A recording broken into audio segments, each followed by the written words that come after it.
Benar-benar bikin geleng kepala, poros mobil patah sih masih bisa dimaklumi. Tapi kalau kunci pas sebesar ini bisa rusak seperti itu, benar-benar sulit dipercaya.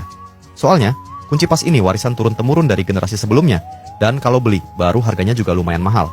Jadi pria bernama Luhut ini memutuskan untuk mencoba memperbaikinya ke bengkel Mr. Laoba. Dan siapa sangka, Mr. Laoba benar-benar mau menerima perbaikan itu, dengan harga cuma Rp1.000 saja. Ironisnya, di luar sana yang rusak jauh lebih besar dari kunci pas. Tapi entah kenapa tak satu pun dibawa ke bengkel. Karena bentuk kedua ujung kunci pas ini cukup rumit, sebelum memperbaiki, Mr. Laoba harus mengukur dengan teliti. Mulai dari lebar bukaan, sudut, hingga dimensi keseluruhan. Setelah mendapatkan data yang akurat, barulah bagian yang rusak dipotong dengan presisi.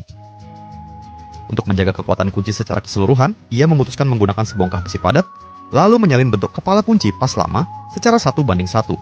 Kalau semua proyek negeri ini diukur seakurat Mr. Laoba mengukur baut, mungkin yang bolong bukan lagi anggaran, tapi rasa percaya rakyat. Namun, karena ketebalan besi pengganti berbeda jauh dari aslinya, Mr. Laoba harus mengikis permukaannya sedikit demi sedikit, agar ketebalannya sama persis. Disinilah tantangan sesungguhnya dimulai. Meski bentuk bukaan kunci sudah tergambar jelas, bagian tepi yang tidak beraturan masih menyisakan banyak logam berlebih.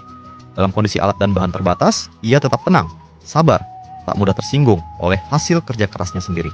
Kalau Mr. Laoba hidup di zaman sekarang, mungkin dia satu-satunya yang tak akan marah dijadikan meme. Karena bagi dia, dijadikan meme berarti hasil karyanya diingat, bukan dicemooh. Sayangnya, tak semua punya mental baja sekeras logam yang ia bubut. Alih-alih menggunakan mesin freeze seperti biasa, Mr. Laoba memilih memanfaatkan mesin bubut untuk perlahan mengikis bagian logam yang tidak perlu. Gerakannya halus tapi pasti, dan efisiensinya luar biasa. Tak butuh waktu lama, sisa logam di sekeliling berhasil dibersihkan. Untuk bagian dalam bukaan yang berbentuk rongga, ia terlebih dahulu mengebor lubang pandu, lalu menggunakan pisau bubut untuk mendekati garis bentuk yang sudah ditandai, menghilangkan sisa material hingga bentuknya sempurna. Dan di sini perbedaan paling jelas, Mr. Laoba bekerja berdasarkan tanda yang ia buat sendiri, bukan tanda tangan orang lain. Setelah itu, ia memotong sisa pinggiran luar yang tidak diperlukan, hingga akhirnya bentuk dasar kepala kunci baru terlihat jelas.